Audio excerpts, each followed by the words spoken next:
Donc bonjour à tous, aujourd'hui nous allons faire un nouveau Datapéro. Alors pour rappeler le format du Datapéro, c'est un moment convivial avec un expert, avec un client, avec une entreprise en tout cas, qui est confronté au sujet de l'exploitation des données et qui souhaite partager sur une des thématiques que l'on peut rencontrer quand on veut devenir data-driven. Donc aujourd'hui nous avons deux invités que sont Jérôme Hugueny et François Tessonnière qui se présenteront juste après. Pourquoi on les a invités et pourquoi ils sont là aujourd'hui? Tout simplement parce que dans tous nos projets, on rencontre une difficulté, c'est l'engouement que peut générer un projet data. Alors l'engouement ne vient pas au démarrage, mais bien souvent quand on commence à mettre la machine en marche, la data devient un sujet important pour tous les métiers. Mais dans cet engouement, malheureusement, la DSI est bien souvent perçue comme le goulot d'étranglement. Donc pour ne pas faire exploser ces DSI, il convient de mettre en place une organisation et de structurer la démarche pour devenir data-driven.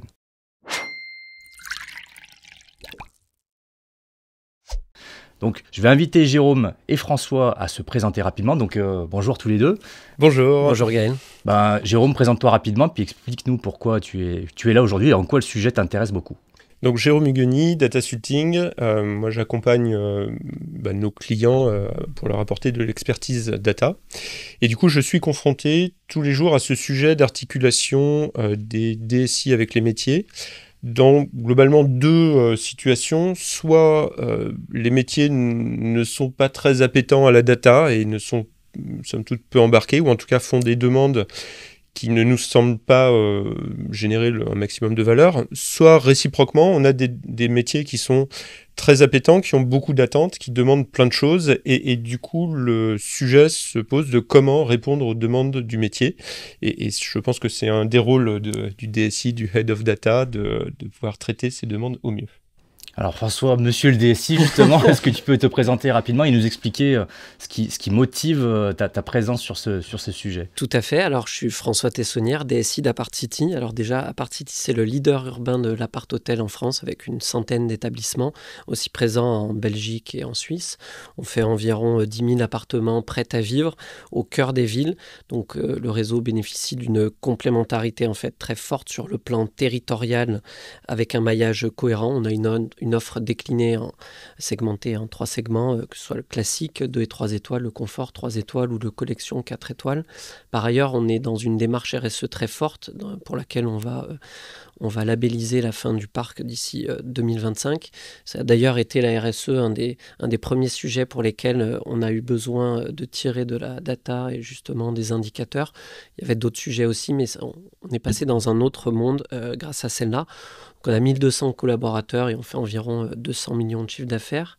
Moi, je suis arrivé il y a 2 ans chez Apart-City. C'était une DSI qui était un peu bougée parce qu'elle avait eu beaucoup de DSI de transition, peu de DSI en place. Il y avait une grosse dette technique. On partait de très loin, donc il y a eu énormément de sujets à mettre en place d'un point de vue réorganisation technique.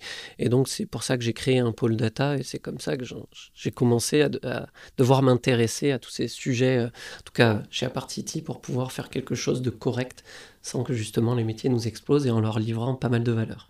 La DSI chez toi, tu peux nous le rappeler en quelques chiffres, c'est qui? C'est 25 personnes environ qui sont découpées en 4 pôles. Un pôle centre de service, classiquement c'est le support. Un pôle technique, qu'on a appelé technique pour que les autres directions comprennent de quoi il s'agit, mais c'est tout ce que infra, télécom, cybersécurité, etc.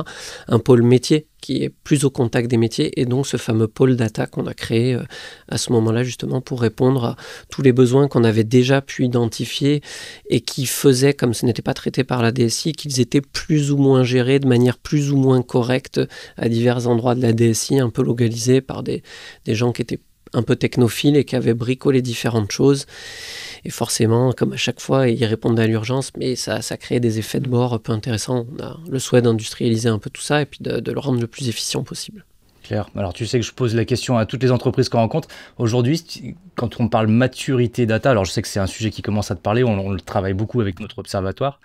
Aujourd'hui, t'en es où en termes de maturité? C'est quoi la maturité de l'entreprise sur ces thématiques-là? On commence à avoir une vision de où on va, ce qui est déjà pas mal. On a une vision de la solution technique qu'on est concrètement en train de mettre en place en ce moment, avec Jérôme notamment. Les métiers sont réceptifs à la méthodologie. On n'a plus des demandes éparses. Ils savent que finalement, le chemin est balisé. On a fait un travail pour les rendre au moins suffisamment patients pour nous laisser travailler, puisque de toute façon, je crois que c'est le sujet du jour. Donc, on commence finalement à avoir un peu de maturité. Je me suis rendu compte d'ailleurs avec l'Observatoire de la data qu'on pensait toujours qu'on était très en retard sur les autres. Finalement, pas tant que ça. Je suis assez content de pouvoir dire qu'on progresse bien sur le chemin et que les prochaines étapes sont balisées. Après, reste à planter les piquets loin dans l'avenir, mais on aura l'occasion d'en parler un peu plus après. Alors justement, première question peut-être un peu concrète et sur laquelle Jérôme pourra rebondir. Aujourd'hui, comment vous gérez les demandes métiers qui arrivent chez vous? Alors, on a déjà dû s'intéresser à 2 lignes de temps finalement. Le court terme, pas forcément de l'urgence, mais ce qu'on fait dans la semaine prochaine, le mois prochain, voire des demandes ponctuelles, et ce qu'on classifie plutôt dans du long terme, ce pourquoi c'est plus facile d'expliquer qu'il va falloir attendre, faire un certain nombre d'étapes préalables. Comment on les gère après très concrètement? Comme on a créé un pôle data, ça a permis d'amener quelque part un côté un peu marketé à la chose, qui nous a permis de dire, regardez, on est en train de prendre en considération toutes vos demandes, on est en train de s'organiser pour industrialiser, donc on va venir. Alors, on avait déjà identifié des départements qui étaient plus demandeurs et qui étaient centrés autour du business. Souvent, on commence par là pour apporter le plus de valeur. Donc, on est allé les voir pour récolter leurs demandes qu'on a mis dans des fichiers Excel sur lesquels on a essayé de mettre des priorités 1, 2, 3, au regard aussi de la complexité finalement de la mise en place. Donc, c'est de manière assez concrète, un peu comme ça qu'on l'a fait, évidemment, dans cette démarche. À la fois, j'ai dit qu'on commençait par les départements plutôt centrés business, parce qu'on évalue l'impact business, toujours plus facile à vendre auprès du président si on dit qu'on va développer le business grâce à ça, que si on va améliorer la vie du fin fond des fonctions support. Et en face de ça, on met aussi la complexité technique. Parfois, on peut avoir une demande qui apporte beaucoup de valeur au business, mais qui est vraiment complexe à mettre en place et qui va prendre du temps. Et donc, l'idée, c'est de jongler entre ces deux choses et de commencer à prendre les demandes qui ont peut-être moins de valeur, mais dont les prérequis sont pas les plus forts. Finalement, ce que je suis en train de dire aussi, c'est que dans l'ensemble de ce qu'on récupère comme besoin, on allotit finalement les demandes parce que tout l'enjeu, et on creusera un peu plus tard, mais c'est de livrer petit à petit toujours quelque chose pour donner un peu de temps de patienter, même si on passe par des étapes un peu intermédiaires où on n'est pas encore dans la solution finale. Compris. Et alors du coup, Jérôme, toi, peut-être ta vision d'expert ou de quelqu'un qui a une vision d'autres secteurs et d'autres clients. En fait, on voit souvent chez nos clients dans les phases en fait, où on a déjà des produits data, un entrepôt, une solution de reporting. On a des métiers qui prennent goût et qui demandent de plus en plus de choses, des nouveaux rapports, des nouvelles analyses pour ça.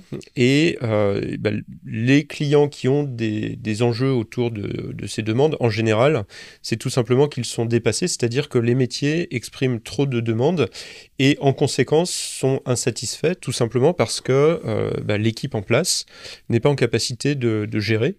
Et effectivement, les outils pour traiter ça, ça va passer par déjà avoir une relation avec le métier. Alors soit c'est le head of data, soit c'est un responsable par métier des sujets data. Ça dépend de la taille naturellement de l'entreprise.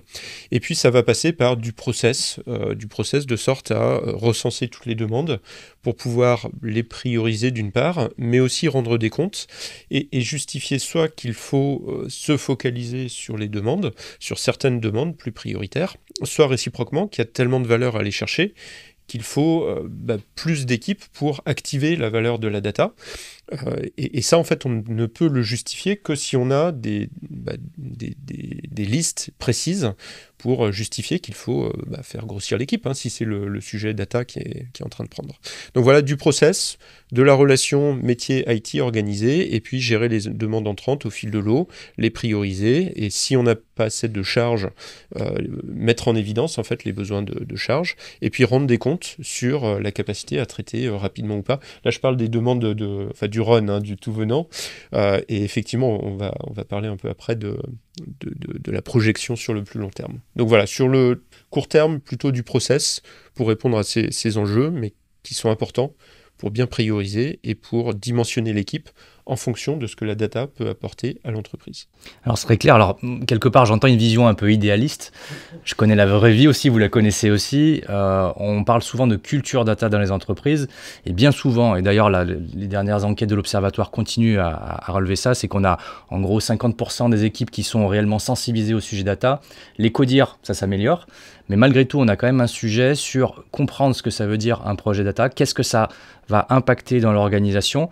Et il faut aussi gérer cette frustration des métiers qui, quelquefois, disent voilà, j'ai besoin de ça pour dans 2 semaines. Et quelque part, de savoir que la DSI a besoin de 3 mois pour déployer parce qu'il y a des étapes préalables de construction, de structuration, c'est compliqué à comprendre. Aujourd'hui, François, de votre côté, comment vous embarquez les équipes? Comment vous sensibilisez les métiers sur ces sujets? Alors, je pense que c'est pas quelque chose de très naturel au sein des DSI et ça peut être vu parfois pas d'une très bonne manière, mais c'est très important de communiquer. Pas au sens je fais du superficiel ou je jette de la poudre aux yeux, mais au sens j'acculture les métiers. Parce que finalement, au sein des CODIR, c'est pas leur domaine d'expertise, donc ils se rendent pas forcément compte. Ils ont vu qu'il y avait ChatGPT sur LinkedIn, donc ça fait tout instantanément. Donc ils se disent, je comprends pas en fait pourquoi on n'appuie pas sur un bouton et pourquoi ça sort pas. Donc leur expliquer, les accompagner, leur donner les étapes, c'est important. C'est-à-dire que quelque part à l'intérieur de ça, il y a aussi leur donner de la visibilité. Parfois, donner de la visibilité, ça veut aussi dire ouvrir un chantier qui débouche sur une roadmap avec des gens qui vont leur parler pour récupérer leur cas d'usage, et finalement tout ça les met entre guillemets sous tension, c'est-à-dire qu'ils sont toujours sollicités, ils se rendent bien compte que ça avance parce qu'il y a un côté j'ai besoin de voir quelque chose de concret. L'effet tunnel qu'on connaissait à l'époque du cycle en V avant les méthodes agiles, c'est finalement un peu ça. Ça peut être long, mais il faut qu'on puisse poser des cailloux concrets sur le trajet. Nous, on a bénéficié, on s'est saisi d'un effet d'aubaine. Je parlais de tout ce qui est RSE qui nous tient beaucoup à cœur au sein de l'entreprise. Il y a eu, quand je suis arrivé fin 2022, un petit problème de géopolitique avec l'explosion du coût du gaz. Donc le sujet de l'énergie est devenu très prégnant parce que chez nous, on accueille des gens, donc il faut allumer des lumières et mettre du chauffage. Donc on a eu besoin de mesurer ces choses-là. Donc on a eu besoin un peu de l'industrialiser. Donc on a fait des choses dans une version non totalement finalisée, je veux dire pas avec un joli data lake, etc. On a branché des choses pour donner quelque part du grain à moudre. Ça n'empêche pas de continuer, c'est-à-dire qu'il faut alimenter toujours en permanence et vraiment, j'insiste, c'est très important de les accompagner et de les acculturer. Après, il y a des métiers qui ne sont pas très sensibles, comme tu disais, mais il y en a qui sont entre guillemets un peu trop sensibles et qui nous harcèlent un peu trop. Il y a toujours ceux qui demandent trop et ceux qu'on n'arrive pas à attraper. Et tout l'enjeu est de finalement arriver à doser ces choses-là pour essayer de... Celui qui pousse, c'est hyper bien. Quelque part, c'est une force, mais il faut arriver à le canaliser. Et celui qui pousse pas, il faut arriver un petit peu à le tirer. Donc c'est un peu... faut vraiment prendre son bâton de pèlerin pour aller voir les gens, continuer. Et au bout d'un moment, quand on livre des choses et que les gens voient ce qui se passe et surtout que les directions voient que ça avance et qu'on leur donne de la visibilité en parallèle de tout ça, ils savent, donc ils ont confiance. À partir du moment où ils ont confiance, il ne reste plus qu'à donner de la qualité et d'organiser, d'industrialiser, comme expliquait Jérôme, de mettre du process, de préciser les choses. Et finalement, ça se fait tout seul une fois que la pompe est amorcée. Donc ce que j'entends, c'est qu'il y a des choses très concrètes de l'opérationnel, c'est-à-dire la DSI doit aller au-devant des métiers et s'impliquer et les intégrer, les considérer comme partie prenante du projet.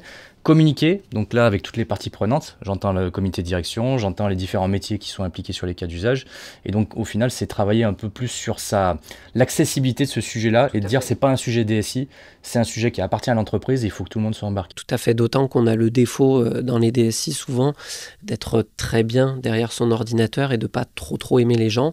Il faut arriver à sortir et justement à aller créer ce lien-là parce qu'on est dans un monde maintenant où on doit être en proactivité et devancer les besoins. Ils ont des expertises sur des sujets, on a des expertises sur d'autres sujets, donc l'idée c'est justement qu'on montre notre valeur à ces niveaux-là, et quand on leur livre finalement des éléments qui leur permettent, eux, de se rendre compte de la valeur qui a été livrée, après ça deviennent nos promoteurs.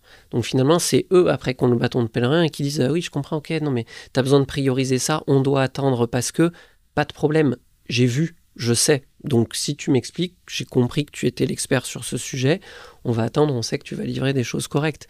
On a livré des rapports très concrets qui avant étaient un rapport, le rapport phare de l'entreprise que tout le monde recevait par PDF et le président il le scrolle au moment du café le matin. Il a fallu le brancher sur un entrepôt de données qui n'est pas la cible, mais ça a permis de montrer à tout le monde qu'il n'y avait plus besoin d'aller demander aux geeks de la direction business de me faire une extraction dans un cube sur un ordinateur branché à une prise. Ils pouvaient faire un clic droit dans Power BI pour avoir les éléments qu'ils avaient, tout allait plus vite. Donc ils ont compris que ça avançait, qu'il y avait quelque chose de bien. Après, c'est toujours pareil, pourquoi on parle d'accompagnement, c'est qu'en termes d'utilisateurs, il y a ceux qui sont réticents à utiliser, réticents au changement de manière globale, c'est même pas que la data d'ailleurs, et ceux qui mettent le doigt dedans tout de suite, et puis ceux qui mettent trop le doigt et qui veulent trop de choses. Le classique. Voilà. Je revois le grand 8, celui qui a peur, celui qui est prêt, qui a envie de foncer. Exactement ça. Oui, complètement. Jérôme, peut-être pour rebondir là-dessus, est-ce que toi, tu peux enrichir avec quelques tips, quelques outils, une vision de la méthode qui peut être appliquée dans ce cas de figure? Alors déjà, je me reconnais dans tous les éléments que tu as cités. et effectivement, on peut utiliser les projets pour accompagner et augmenter la maturité des métiers sur la data. Alors, au-delà de ça, hein, peut-être on peut se poser la question de pourquoi c'est important que la DSI accompagne les métiers sur la data. C'est-à-dire que sur les autres sujets traités par la DSI, finalement, c'est moins important que sur la data. C'est-à-dire que si on veut changer de système comptable, le métier définit les process, c'est pas la DSI qui va se substituer au métier, et la DSI choisit l'outil, l'intègre, l'implémente, gère les flux, le réseau, les bases de données, et c'est pas le métier qui va le faire à sa place. Donc historiquement, la frontière était claire. Et sur les sujets data, en fait, c'est un petit peu plus subtil parce que les enjeux de data sont très proches du métier.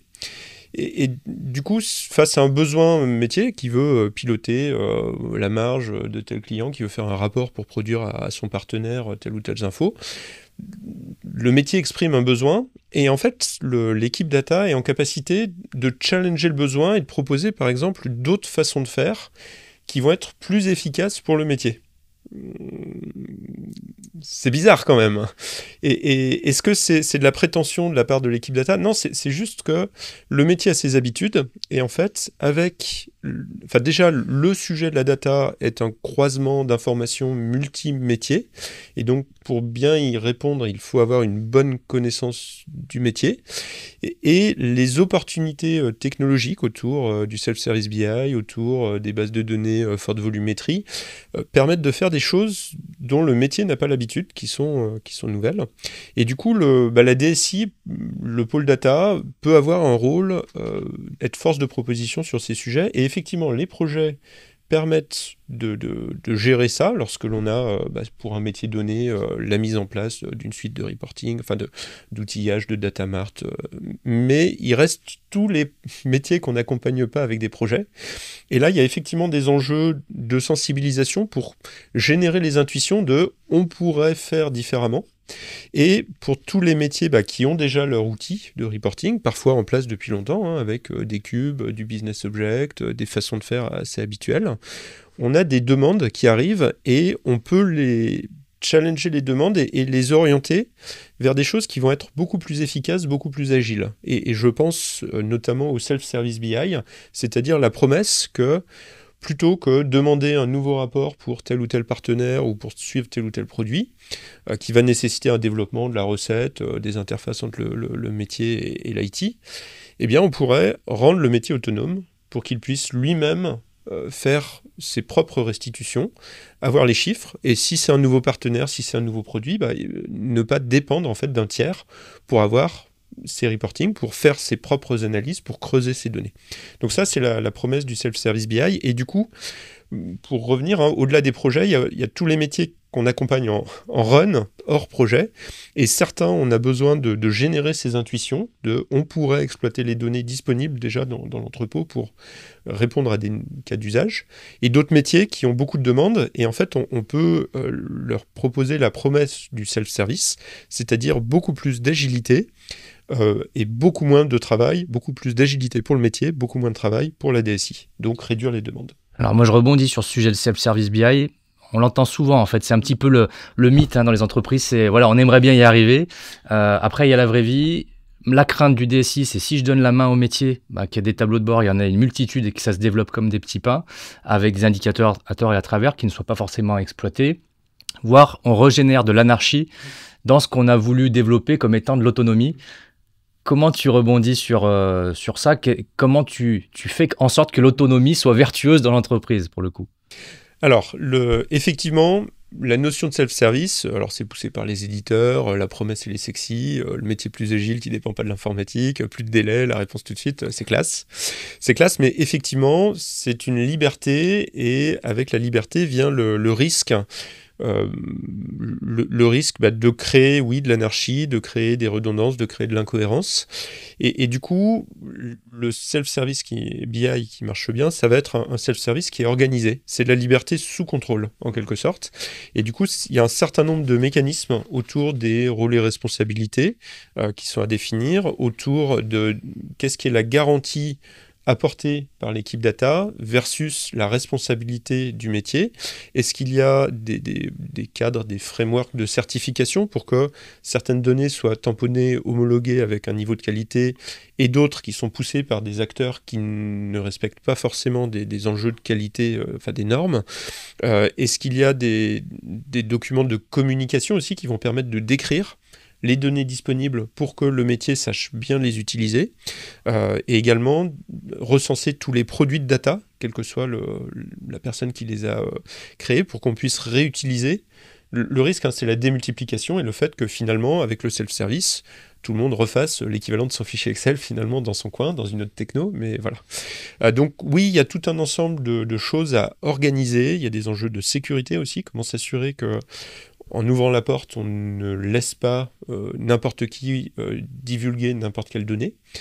Donc oui, le self-service, c'est possible, mais c'est complexe, ça s'organise, c'est pas juste ouvrir la porte. C'est ça, c'est de l'autonomie, non pas dans une dictature, mais dans quelque chose de très normé, on laisse un périmètre d'autonomie, mais maîtrisé. Il y a beaucoup de contraintes à mettre en place pour que l'autonomie soit possible, mais par contre, ça reste une vraie autonomie, c'est-à-dire que les utilisateurs métiers ne dépendent plus de la DSI pour faire peut-être pas 100% de ce qu'ils voudraient faire, mais peut-être 80%, et déjà 80% des demandes en moins. C'est très significatif, d'autant plus que c'est des demandes qui ne sont pas passionnantes pour la DSI parce que rajouter tel produit dans le filtre de tel rapport ou dupliquer le rapport de tel client pour un autre partenaire. Enfin, j'imagine que tu vois passer des demandes comme ça et il y a des choses qui peuvent être déléguées finalement facilement au métier au bénéfice de tout le monde. Justement, toi François, chez Apartcity, aujourd'hui, ce genre de cas concret, est-ce que tu en as ? J'ai les fameux utilisateurs qui poussent beaucoup, qui aimeraient qu'on soit déjà dans ce monde alternatif. J'ai positionné ça comme objectif, mais on est plutôt au stade de la vision. C'est-à-dire que c'est quelque part un objectif que je rejoins Jérôme, qui est très ambitieux, pour finalement motiver aussi tout le monde et tenir tout le monde embarqué. Et je dois dire que je me retrouve totalement dans le discours parce qu'une des premières lignes que j'ai écrites quand je réfléchissais à cette question, c'était de définir les règles. Notamment au niveau, alors j'ai précisé au niveau de la gouvernance, mais en fait ça va un peu plus loin, c'est-à-dire quelles demandes on traite ou quelles demandes on ne traite pas, parce que quand on parle de définir les règles du jeu et de la gouvernance, il y a cet espèce d'effet de bord dans la data où quand on dit qu'on va se charger de toucher à telle donnée, certains métiers ont l'impression qu'on les dépossède de ce qui était à eux. Déjà, c'est pas à eux, c'est une donnée d'entreprise, c'est à toute l'entreprise, et surtout, nous, on n'a pas du tout vocation à savoir si dans la cellule A7 de leur Excel, la valeur elle est correcte. Nous, on n'en sait rien. Par contre, on fait en sorte, par exemple, de la sauvegarder. C'est un exemple comme d'autres. Mais donc, il y a ce point où on définit très bien, comme ça a été très bien dit, les rôles et responsabilités à l'intérieur de la gouvernance, qui fait quoi, jusqu'où on va. Après, on n'en est pas du tout encore là, mais si déjà on arrive à réduire sur certaines choses une partie, d'une part, ça garde des gens intéressés, il y a des gens plus technophiles, donc ça rend leur boulot un peu plus excitant de pouvoir un peu tripatouiller. Donc c'est quand même un effet de bord assez cool sur l'emploi, sur la fidélisation des collaborateurs, qui est un des piliers sur lesquels on travaille au sein de l'entreprise. Et surtout, effectivement, concrètement, ça nous enlève des demandes qui sont parfois pas très passionnantes. Après, on va garder la main sur des choses beaucoup plus complexes, parce qu'on a la connaissance de derrière les rideaux, comment sont organisées les tables, à quoi elles correspondent exactement. Et d'ailleurs, nous-mêmes, parfois, ça nous fait monter en compétence sur le fonctionnement d'outils du marché qu'on achète, puisqu'on est challengé. Ça nous permet, du coup, ça a des effets de bord positifs sur la compréhension aussi d'autres mécanismes de ce qu'il y a dans notre SI. Après, un des garde-fous qu'il faut poser, c'est sur la définition des jeux de données, notamment, pour que les choses soient très bien encadrées et bien définies. Ce qui revient finalement à vous pouvez faire ce que vous voulez sous contrôle dans un cadre bien défini. Ok, très clair. Alors du coup, moi je vais aborder la troisième partie de notre échange. On parlait beaucoup de qualification de demande. Il y a des demandes qui vont être structurantes pour le métier, mais il y a des demandes qui seront aussi potentiellement non identifiées par le métier et qui sont sous la responsabilité de l'ASI. Et aujourd'hui, alors, on pourrait caractériser peut-être certaines réponses rapides à des demandes. Donc, c'est le côté urgence, hein. Vous avez le côté pompier à la DSI. Il faut répondre vite. Donc, on fait un pansement, puis on verra plus tard pour faire quelque chose de pérenne. Aujourd'hui, comment vous traitez cet aiguillage des demandes et comment vous dites celui-ci peut-être qu'il va falloir le positionner différemment et qu'on prenne du temps pour le réaliser avec une vision peut-être plus long terme, plus pérenne? Alors, il y a deux choses finalement dans ce que tu dis. Il y a la partie j'équilibre entre ça, c'est de la vraie urgence que je vais vraiment traiter maintenant parce que j'ai in fine moi décidé que oui, on allait la mettre pour tout de suite. Pour ça, il faut comprendre le business en fait. C'est d'où ce que disait Jérôme tout à l'heure, le besoin en fait d'aller plus loin et de comprendre, d'autant que la DSI en rendant du service en interne, c'est toujours quand même mieux de bien comprendre le business.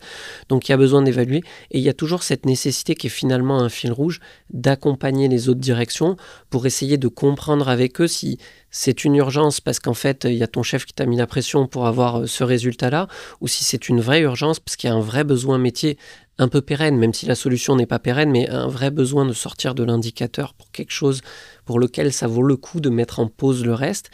Et après, il y a l'autre partie de ce que tu disais, à savoir que des choses où ils ne savent pas, ce qu'on pourrait catégoriser finalement un peu de ce que disait Jérôme sur les bases de données à grand volume, les choses dont il n'a pas conscience qui sont réalisables aujourd'hui. Et finalement, ça donne un peu la nécessité d'ouvrir un peu son esprit et de voir ce qui se fait ailleurs. Pas que ailleurs chez nous, mais donc de se documenter, un peu une partie du rôle de DSI, de faire de ce qu'on appelle la veille technologique finalement, d'aller à Cultive ta data par exemple, pour voir un peu... C'est une bonne remarque. Exactement, voir ce qu'on peut entendre en atelier, mais en plus je dis ça me fait sourire, mais très concrètement, nous on a écouté des choses. J'ai fait, tu sais, les ateliers qualité des données et gouvernance, qui n'est pas à proprement parler de l'innovation, mais qui étaient des vrais sujets, donc ça permettait de voir comment ça avait été traité ailleurs, ce qu'on peut en retirer. Moi, je monte un club de DSI dans la région. C'est très intéressant d'échanger avec ses pairs et de savoir ce qu'ils ont fait et du coup de se rendre compte de ce qui se fait ailleurs, au-delà d'être très dans la projection de la fusée qu'on va envoyer, mais de voir, parce que nous, ce que je disais au début, on part de très loin finalement. Donc on en est encore au stade où on applique quelque part des bonnes pratiques assez usuelles et connues qu'on essaye de faire correctement avec la vision long terme, mais on révolutionne pas encore tout l'univers data. Donc, on arrive encore à échanger, à voir des gens plus en avance, voire même à discuter avec des gens qui sont au même niveau que nous, voire à un niveau moindre, et de voir les problématiques qu'ils ont. Plus, moi, j'ai une particularité, c'est que je crée des idées en échangeant et en discutant. Je brainstorm et ça me permet d'avoir des idées. Donc, nous sommes de la même famille. Voilà. Donc, ça m'aide beaucoup, finalement, en échangeant. Et c'est ces échanges qu'on a, d'une part, avec le métier. Et je parle au niveau du comité de direction, mais au niveau des équipes qui font les choses très concrètement sur le terrain et avec des pairs qui ont connu des expériences un peu différentes. Parce que tout l'enjeu en 2024, on n'est plus en 95, hein, c'est finalement que le métier, on va le voir pour lui proposer des solutions auxquelles il n'avait pas encore pensé. Parce qu'on le connaît bien, parce qu'on est au contact, parce qu'on a fait l'effort de se mettre dans ses chaussures.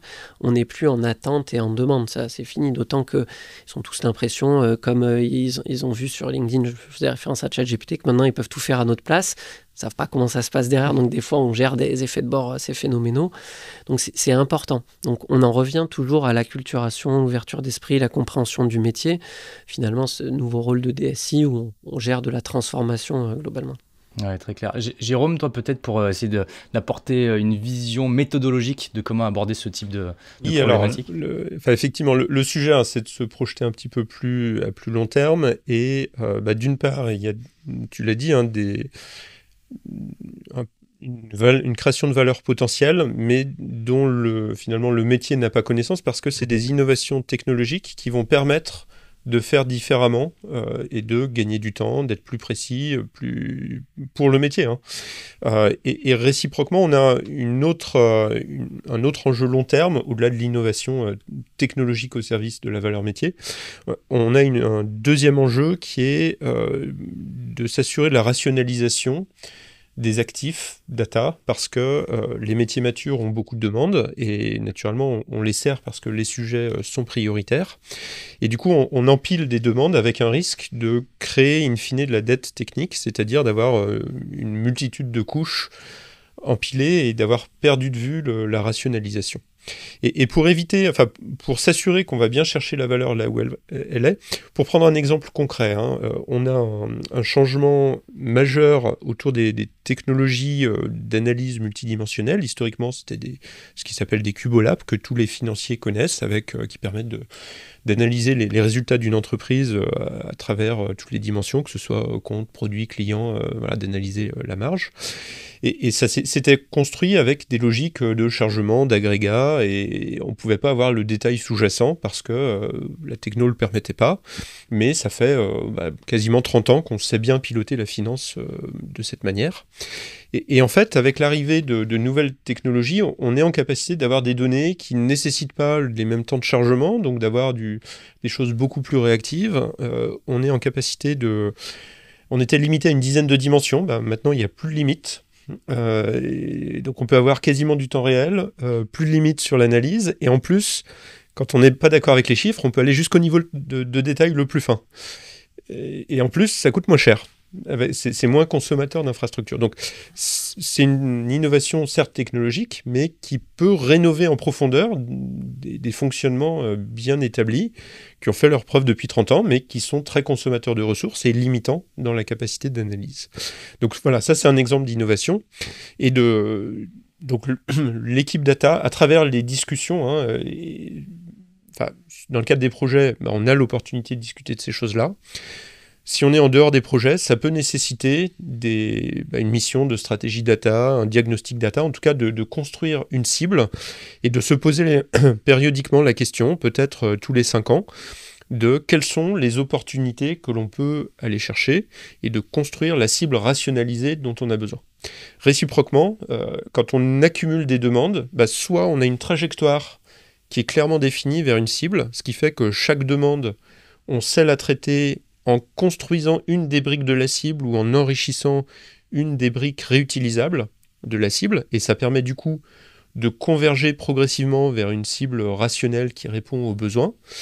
Soit on n'a pas cette vision cible, on ne sait pas ce qu'on veut construire progressivement, et du coup, une demande, une solution, et on empile des verrues. Et du coup, on en revient au besoin de se projeter périodiquement sur la cible data. Oui, les technologies, les environnements, les plateformes, tout évolue beaucoup dans le domaine. Et peut-être que tous les 5 ans, c'est judicieux de se poser la question des cas d'usage métier, quelle valeur on peut aller chercher aujourd'hui. Et pour aller chercher cette valeur, qu'est-ce que l'on doit construire progressivement ? De sorte que, alors ça peut donner lieu à des projets, mais toutes les petites demandes s'inscrivent aussi dans l'amélioration de la solution, c'est-à-dire améliorer petit à petit l'édifice, et non pas construire quelque chose qui diverge progressivement et qui va vers de la dette technique et qu'on aura du mal à maintenir ou à migrer la prochaine fois que la techno sera obsolète. Et puis si je peux venir enrichir ce que tu dis, c'est vrai que dans le cadre des diagnostics data qu'on fait auprès des PME et des ETI, on constate aussi que les chefs d'entreprise ont une vision, des ambitions. Quelquefois, il y a un décalage parce que eux, leur manque de connaissance ou de compréhension des enjeux liés à la mise en œuvre de projets data fait qu'ils ont beaucoup d'ambition. Typiquement, j'ai déjà entendu, on veut être data-driven dans 3 ans ou dans 5 ans. Qu'est-ce qu'on met derrière ? On verra. Donc c'est bien de revenir sur le quoi, de rationaliser les étapes, mais surtout de projeter cette vision à plus long terme pour construire la fusée, même si on ne fait pas tout en même temps. La stratégie des petits pas, comme tu l'as dit tout à l'heure, ça marche bien, avec une méthode agile qui est toujours proche du métier, proche du contexte et des enjeux, parce que le monde bouge, on le voit, ça bouge très vite. Et donc ça, c'est important aussi de le relever. Oui, c'est important ce que tu dis de stratégie des petits pas, c'est-à-dire que la maturité data, ça ne se décrète pas et ça ne se fait pas en un projet, ça se construit petit à petit parce que avant de faire du requêtage ad hoc, avant de faire du self-service BI, effectivement, il faut un actif suffisamment riche et également le cadre qui soit bien défini. Et pour définir ce cadre, il faut déjà avoir une bonne maîtrise des enjeux, du reporting. Donc en général, ça vient en deuxième étape. On ne peut pas mettre en place du self-service BI à partir de zéro avec des utilisateurs qui n'ont pas l'habitude. Ça vient progressivement et pour faire les bons choix, on a besoin que l'organisation ait déjà une certaine maîtrise du sujet. Pour définir la gouvernance, typiquement, répartir les rôles et responsabilités. on a besoin d'un peu de pratique, en fait. Donc, voilà, démarche, la maturité data, ça se construit petit à petit. Oui, construire une cible avec une stratégie data, un diagnostic data, c'est important. Et ça va donner lieu à plusieurs étapes, plusieurs projets successifs qui vont permettre de construire petit à petit cette maturité et qui vont permettre, du coup, de mieux anticiper les demandes métiers et mieux gérer au fil de l'eau les demandes métiers.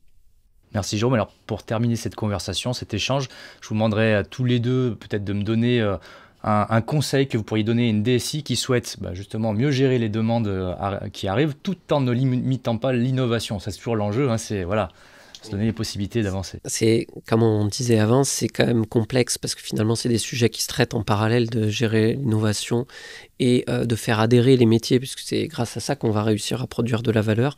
Donc si je devais donner quelques peu de points à privilégier, ce serait vraiment de les accompagner, de faire de la culturation. On ne se rend pas compte à quel point c'est hyper utile. J'inclus dedans la visibilité à donner, comme on disait tout à l'heure, et la fameuse stratégie des petits pas, parce qu'il n'y a rien de plus frustrant que de ne rien voir venir. Si déjà on se concentre bien sur ces choses-là, ça permet finalement de gérer une adhésion et de créer une forme d'effet boule de neige, tout après en rationalisant, parce qu'effectivement, comme disait Jérôme, au bout d'un moment, tout vient de tous les côtés. Si on arrive un peu à limiter et en donnant cette vision, c'est comme ça qu'on arrive à limiter, on part déjà dans une bonne direction et on a déjà fait une bonne partie du travail. Super François. Jérôme ?